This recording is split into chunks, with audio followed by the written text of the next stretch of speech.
दोस्तों नमस्कार। वार न्यूज में सभी दर्शकों का स्वागत है। हम अपने दर्शकों को बताते हैं कि महाराष्ट्र के अंदर 29 महापालिका चुनाव की घोषणा हो चुकी है। 15 जनवरी को मतदान होगा और 16 को मतगणना होगी।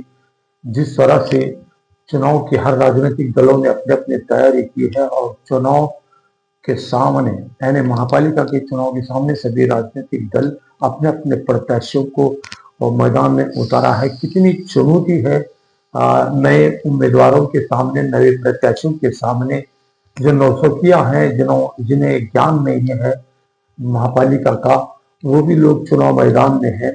सबसे बड़ी चौंकाने वाली बात है कि भाजपा के विधायक देवेंद्र कोटे ने स्पष्ट तौर पे कह दिया कि 75 का आंकड़ा पार, यानी जिस तरह से केंद्र सरकार में अमित शाह और मोदी कहते हैं 400 आंकड़ों का पार, उसी तरह भाजपा के नेता और विधायक भी अब कहने लगे हैं कि सोलापुर महापालिका में 75 का आंकड़ा अब पार होगा। यानी मिशन 75 को टारगेट रखा गया है। इससे अंदाजा लगाइए कि भाजपा ने पहले ही प्लानिंग बना चुकी है कि सोलापुर महापालिका में भाजपा की सत्ता लाने के लिए ईवीएम मशीन के माध्यम से किस तरह से 75 का आंकड़ा पार करेगी। महागठबंधन और अन्य राजनीतिक दलों का क्या होगा? क्या इनके सपने चकनाचूर हो जाएंगे? क्या भाजपा महापालिका में सत्ता पे काबिज हो जाएगी? कि जितने भी जो प्रत्याशी है, जितने भी राजनीतिक दलों के जो लोग हैं, जैसे छोटी मोटी पार्टियां हैं, एमआईएम है, कम्युनिस्ट पार्टी है और अन्य जो दल है, उनका क्या होगा? कांग्रेस भी क्या हाशिए पे चले जाएगी? क्या कांग्रेस के जो पिछले चुनाव में 14 नगर सेवक चुन के आए थे, क्या इस बार वो सिंगल डिजिट पे समेट जाएंगे?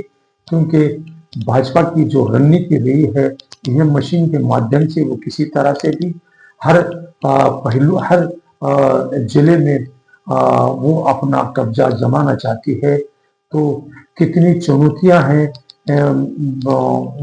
प्रत्याशियों के लिए, जो बेचारे 7 साल से 8 साल से मेहनत कर रहे हैं, लोगों की सेवा कर रहे हैं, जनता के हितों को, जनता को सुविधा देने का प्रयास कर रहे हैं, अपने अपने स्वयं के खर्चे से लोगों की सेवा कर रहे हैं। क्या उनकी उम्मीदों पर पानी फेरेगी भाजपा? क्या आने वाले 15 तारीख को जो चुनाव हो रहे हैं, क्या जनता, सोलापुर की जनता भाजपा को सत्ता में काबिज करेगी?